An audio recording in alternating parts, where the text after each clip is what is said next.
পর্দা শুধু কাপড় নয়, এটা ইজ্জতের আলো। মুমিন নারীর জীবনে এটা শান্তির ভালো। লজ্জা আর শালীনতায় ভরা তার পথ চলা, আল্লাহর সন্তুষ্টিতেই খুঁজে পায় সে বল। চোখের আড়াল করে রাখে নিজেকে সে যত্নে, হৃদয়ের পবিত্রতা থাকে তার প্রতিটা স্বপ্নে। পর্দা তার ঢাল, ইমানের এক পরিচয়, এতেই সে পায় মান সম্মান, নেই কোনো ভয়। বাইরের ঝলমলে দুনিয়া তাকে টানে না আর, হিজাবেই সে খুঁজে পায় জীবনের সঠিক তার। নজর নিচু, কথা মধুর, চলায় থাকে ভদ্রতা, এটাই তো ইসলাম শেখায় সত্যকারের মর্যাদা।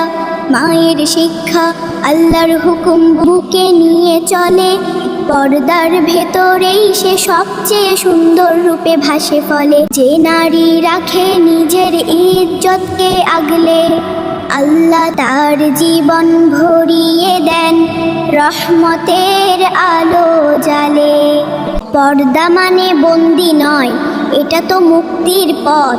গুনাহ থেকে বাঁচার জন্য আল্লাহর এক রহমত, যে মেনে চলে এই আদেশ পায় শান্তির ছোঁয়া। দুনিয়া আখিরাতে তার জীবন হয় সোনায় মোড়া।